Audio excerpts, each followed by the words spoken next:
Kashmir issue ಏನಿದೆ ಅದು bilateral issue, ಒಪ್ತೀರಾ ಎಲ್ಲರೂ?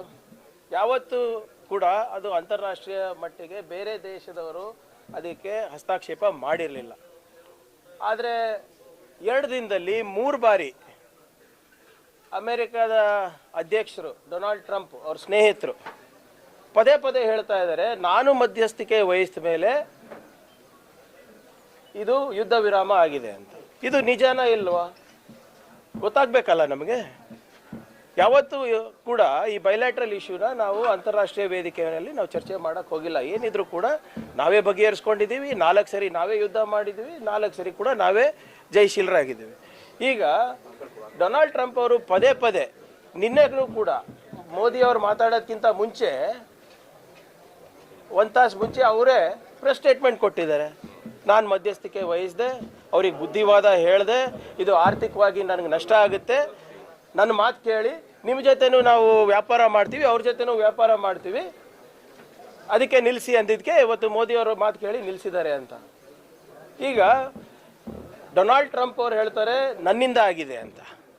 ಪಾಕಿಸ್ತಾನ ಪ್ರಧಾನಮಂತ್ರಿಗಳು ಪಾರ್ಲಿಮೆಂಟನ್ನು ಕರೆದು ನಾವೇ ಜಯಶೀಲರಾಗಿದ್ದೇವೆ ಅಂತ ಘೋಷಣೆ ಮಾಡ್ತಾರೆ. ನಮ್ಮ ಪ್ರಧಾನಮಂತ್ರಿ ರಾತ್ರಿ 8 ಗಂಟೆಗೆ ಬಂದು ಮನ್ ಕಿ ಬಾತ್ ಹೇಳ್ತಾರೆ. ನಾವು ಏನಕ್ಕೆ ನಂಬಬೇಕು? ನಾವು ಕೇಳ್ತಾ ಇರೋದೇನು, ಆಲ್ ಪಾರ್ಟಿ ಮೀಟಿಂಗ್ ಅಟೆಂಡ್ ಆಗಿ ಅಂತ. ಅಟೆಂಡ್ ಆಗಿ ನಮಗೆಲ್ಲರಿಗೂ ಹೇಳಿದರೆ ನಾವು ಒಪ್ತಾ ಇದ್ವಲ್ಲ? ನಾವೇನಾದರೂ ಅವರ ನಿರ್ಧಾರಕ್ಕೆ ನಾವು ತದ್ವಿರುದ್ಧವಾಗಿ ನಡ್ಕೊತಾ ಇದ್ವಾ? ಭಾಳ ಸ್ಪಷ್ಟವಾಗಿ ಹೇಳಿದ್ದೀವಿ, ರಾಷ್ಟ್ರದ ಹಿತಾಸಕ್ತಿಗೋಸ್ಕರ ನಾವು ಸಂಪೂರ್ಣವಾಗಿ ನಿಮ್ಮನ್ನು ಬೆಂಬಲಿಸ್ತಾ ಇದ್ದೇವೆ, ನಿಮ್ಮನ್ನು ನಾವು ನಂಬಿದ್ದೇವೆ. ನಮ್ಮನ್ನು ಯಾಕೆ ನಂಬ್ತಾ ಇಲ್ಲ ನೀವು? ಪಾರ್ಲಿಮೆಂಟ್ ಕರೀರಿ. ಪಾಕಿಸ್ತಾನದವ್ರು ಕರೆದ್ಬಿಟ್ಟು ಜಯಬೇರಿ ಆಗಿದ್ದಾರೆ ಅಂತ ಹೇಳ್ಕೊತಾ ಇದ್ದಾರೆ. ನೀವು ಅದಕ್ಕೆ ಕೌಂಟ್ರು ಮಾಡಬಾರ್ದಾ? ಏನಾಗ್ತಾ ಇದೆ ಅಂತ ಬೇರೆ ನಿಮ್ಮ ಆಪೋಸಿಷನ್ ಪಾರ್ಟೀಸಿಗೆ ತಿಳಿಸ್ಬಾರ್ದಾ? ಜನರಿಗೆ ತಿಳಿಸ್ಬಾರ್ದಾ? ಈ ಯುದ್ಧ ವಿರಾಮದ ಏನು ನಿಯಮಾವಳಿಗಳು ಏನಿದೆ, ಯಾಕೆ ನಿಲ್ಲಿಸಿದ್ದಾರೆ? ನಮ್ಗೆ ಅಡ್ವಾಂಟೇಜ್ ಇತ್ತಲ್ವಾ? ನಿಮ್ಮ ಬಾಡಿಗೆ ಭಾಷಣಕಾರರು ಕರಾಚಿ ಆಕ್ಯುಪೈ ಮಾಡಿದ್ದಾರೆ, ಇಸ್ಲಾಮಾಬಾದ್ ಆಕ್ಯುಪೈ ಮಾಡಿದ್ದಾರೆ, ಕರಾಚಿ ಪೋರ್ಟ್ನ ಧ್ವಂಸ ಮಾಡಿದ್ದಾರೆ, ಇನ್ನೇನು ಪ್ರಧಾನಮಂತ್ರಿಯವರ ಮನೆ ಬಾಗಿಲಿಗೆ ಹೋಗಿ ಮುಟ್ಟಿದ್ದಾರೆ ಅಂತ ಎಲ್ಲ ಹೇಳ್ಕೊಂಡಿದ್ರಲ್ರಿ. ಅದು ಏನದು ಕರೆಕ್ಟಾಗಿ ಹೇಳಬೇಕಲ್ಲ. ಸತ್ಯಾಂಶ ಏನಿದೆ? ನೀವು ಹೇಳೋದು ಕರೆಕ್ಟಾ? ಟ್ರಂಪ್ ಹೇಳೋದು ಕರೆಕ್ಟಾ?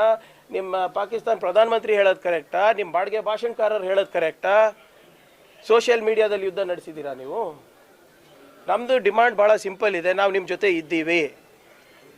ನೀವು ನಮ್ಮ ದೇಶದ ಹಿತಾಸಕ್ತಿ ಕಾಯಲಿಕ್ಕೆ ಏನು ನಿರ್ಣಯ ತಗೋತೀರಾ, ಅದು ಏನು ಕದನ ವಿರಾಮನೇ ಇರ್ಬೋದು, ನಿಮ್ಮ ಜೊತೆ ಇದ್ದೀವಿ. ಆದರೆ ಏನಾಗ್ತಾ ಇದೆ, ಹೇಗಾಗ್ತಾ ಇದೆ ಸ್ವಲ್ಪ ದಯವಿಟ್ಟು ಜನರಿಗೆ ತಿಳಿಸಿ. ಜನರಿಗೆ ದಾರಿ ತಪ್ಪಿಸೋದಲ್ಲ. ಮೋದಿ ಸ್ಪೀಚ್ ಮಾಡೋದಕ್ಕಿಂತ ಮುಂಚೆ ಡೊನಾಲ್ಡ್ ಟ್ರಂಪ್ ಟ್ವೀಟ್ ಮಾಡಿರ್ತಾರೆ, ಸರ್ ನಾವು ವ್ಯಾಪಾರ ನಿರ್ಬಂಧಿಸ್ತೀವಿ ನೀವು ಒಪ್ಪದೇ ಇದ್ರೆ ಅನ್ನೋ ಕಾರಣಕ್ಕೆ. ಅದೇ ಹೇಳ್ತಾ ಇರೋದಲ್ಲ ಇವರೇ. 2 ದಿನದಲ್ಲಿ 3 ಬಾರಿ ಅವ್ರು ಹೇಳ್ತಾ ಇದ್ದಾರೆ ನನ್ನಿಂದ ನಿಂತಿದೆ, ನನ್ನಿಂದ ಯುದ್ಧ ವಿರಾಮ ಆಗಿದೆ, ನಾನು ಇದು ಆರ್ಥಿಕವಾಗಿ ನಾವು ಅವ್ರಿಗೆ ಸಹಾಯ ಮಾಡ್ತೀವಿ ಅಂದರೆ ಏನು ಆಮಿಷ ಕೊಡ್ತಾ ಇದ್ದಾರಾ? ಆಮೇಲೆ ನಾನು ಹೇಳ್ತಾ ಇದ್ದೀರಲ್ಲ ಪದೇ ಪದೇ, ಇಂಡಿಯಾ ಮತ್ತು ಪಾಕಿಸ್ತಾನಿಗೆ ಹೋಲಿಕೆ ಯಾಕೆ ಮಾಡ್ತಾ ಇದ್ದಾರೆ ಇವರು? ನಮ್ಮ ಆರ್ಥಿಕ ಪರಿಸ್ಥಿತಿ ಏನಿದೆ, ಇವರ ಆರ್ಥಿಕ ಪರಿಸ್ಥಿತಿ ಏನಿದೆ? ಇವ್ರ ವಿದೇಶಾಂಗ ನೀತಿನೇ ಸಂಪೂರ್ಣವಾಗಿ ವಿಫಲ ಆಗಿದೆ. ಅವ್ರಿಗೆ $2 ಬಿಲಿಯನ್ IMF ಲೋನ್ ಸಿಕ್ಕಿದೆ ಅಲ್ಲ, ಹೆಂಗೆ ಸಿಕ್ತು?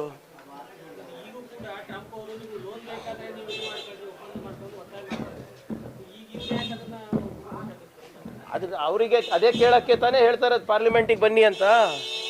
ಆಲ್ ಪಾರ್ಟಿ ಮೀಟಿಂಗು ಅಟೆಂಡ್ ಆಗಲ್ಲ, ಪಾರ್ಲಿಮೆಂಟಲ್ಲೂ ಮಾತಾಡಲ್ಲ, ಪಾರ್ಲಿಮೆಂಟ್ ಕರೆಯೋದ್ರೂ ಕರೆಯೋದಿಲ್ಲ. ಮತ್ತು ಇವತ್ತು ಏನು ಬೈಲ್ಯಾಟ್ರಲ್ ಇಶ್ಯೂನ ಇವತ್ತು ಇಂಟರ್ನ್ಯಾಷನಲ್ ಇಶ್ಯೂ ಮಾಡಿಬಿಟ್ಟಿದ್ದೀರಿ. ಯಾವುದು ಸರ್? ಪಾರ್ಲಿಮೆಂಟ್ ಎದುರಿಸೋದು ಬಿಟ್ಬಿಡಿ, ಒಂದು ಪ್ರೆಸ್ ಮೀಟ್ ಎದುರಿಸಲಿ ಸಾಕು. 11 ವರ್ಷದಲ್ಲಿ ಒಬ್ಬ ಪ್ರಧಾನಮಂತ್ರಿ ಆಗಿ ಒಂದು ಪ್ರೆಸ್ ಮೀಟ್ ಮಾಡೋದು ಸಾಮರ್ಥ್ಯ ಇಲ್ಲ. ಚಪ್ಪ ನಿಜ್ಕ ಸೀನಾ ಲಾ